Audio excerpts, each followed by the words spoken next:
Hello everyone, David Blackborrow here from Beulah Private Clients. I'm joined by Christian Ryan, our Managing Director, to give us an update on how the markets have been travelling. Since our last quarterly video instalment, the markets have been pretty good to us, and I guess it's over to you, Christian. People might be interested to know really what the source of some of this growth and returns have been in the last quarter. Specifically, I know that we've been heavily weighted towards overseas stocks. So perhaps we can drill into some of those overseas positions that have been very rewarding. Thanks, Dave. Look, if people remember from our last video, one of the three core calls we made from a growth point of view was two structural growth areas, being technology type of businesses and also healthcare. I suppose our view is that long term there's some good structural growth that are going to continue to grow in that area. So part of what we have been, advising clients and putting into portfolios is probably two key strategies. One is a international, a highly concentrated investment strategy that's designed with Franklin Global. In November alone, I think what we've seen from preliminary numbers, they were up about 8.5%, for the month, which you'd hope would keep continuing, but that's a pretty extraordinary, sort of month. Why is that? Well, up to, I think, close to 25-30% of their portfolio that they run for clients is in software and technology type businesses around the world. So it's pretty clear with low interest rate environments, technology type businesses, it's a continued changing type of opportunities that are going around the world. And they've been, pretty front and centre investing in high quality, good franchise businesses with a technology focus. The second one, which has had a really good month, probably up, 6 or 7% for the month of November, was healthcare. We allocated, we've certainly been advising clients to have a look at global healthcare. For a lot of Australian investors, CSL has been a massive and a big position in portfolios and continues to do really well. But outside that, Australia represents 2% really of the total market. A lot of the biggest healthcare, pharmaceutical, surgical type businesses are all predominantly 60-70% are probably based in America. We've actually got a number in Switzerland, Japan, and parts of Europe. So we made a strategic call for clients to take advantage of that healthcare opportunity. So look, that's in an offshore sense. Okay. That's probably been the biggest two growth outcomes we've seen. Doing really well for us for in clients. The last quarter. Yeah, in the last quarter. Yeah. So locally, domestically, what have been the key performers in the Australian space? Look, for a lot of clients of Beulah, there was an investment recommended and held by clients in the form of a business called L1 Capital. Now, I know probably many of you, when you had invested, it did fall away pretty quickly in that first sort of 6 to 8 months of when it was, when we recommended it. When it listed, yeah. Since then, and 2018 was a really disappointing year, like no doubt about it. 2019, we made the call to keep holding the investment. We've given it time.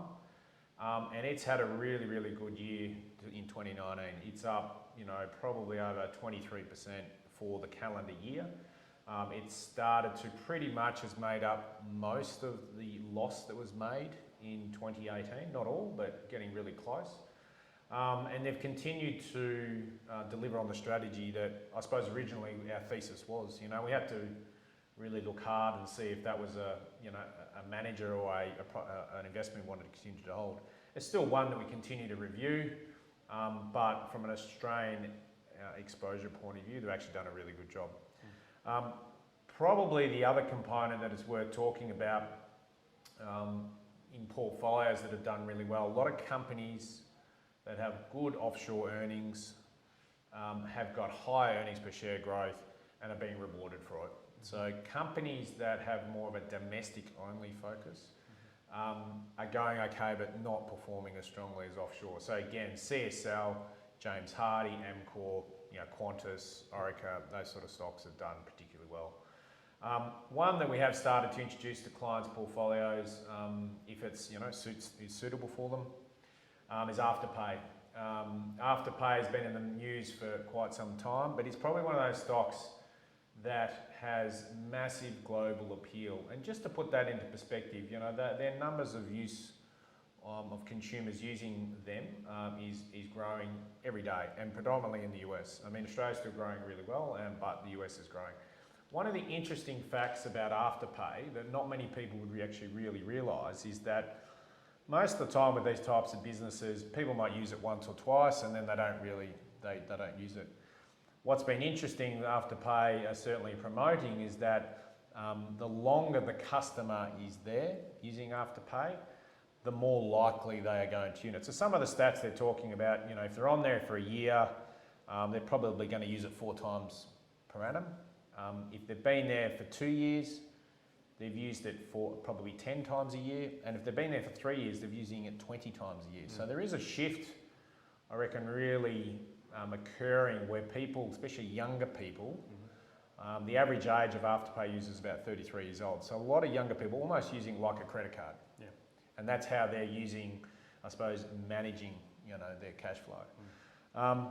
And probably the last one, I think it's worth noting that in some of the portfolios, we've started to add, you know, stocks like REA, you know, Wesfarmers has been going well, like they're still growing, you know, at 10% earnings. And if there's clearly an improvement in the property market, those types of stocks are still travelling pretty well. But probably the other one that I think retail property is probably the other area that's been on the nose for and continues to be quite some time. But there is, people remember the old Westfield, which is now called Unibail, had been trading at a 30% discount to its net tangible assets. So that means the market didn't believe that its real asset value was, you know, that dollar. It was actually 30% less. And so just in the last 3 months, there's been an opportunity to actually, you know, close that gap over to, without, you know, much different happening. So you can see through a lot of those themes there, even the Australian direct stock, most of them are linked to a strategic theme that we're running with. Property recovery, technology and healthcare, and the fourth one probably being offshore. Even the Australian businesses have a lot of their earnings coming from offshore. We just see, to an extent, we still have it in the portfolio, and I wouldn't say there's anything particularly wrong with it, it's just that not necessarily they're going to grow from. So look, the last couple of months, David, that's been really good, I think, for a lot of clients' portfolios in those two areas. Very good. All right, well, thanks for that breakdown of the portfolios and of how things have been tracking the last 3 months. This pretty much rounds out our last video for the 2019 calendar year, and obviously we wish everyone a safe Christmas and break, and we look forward to talking to you in the new year. Thanks, David. Thanks, everyone.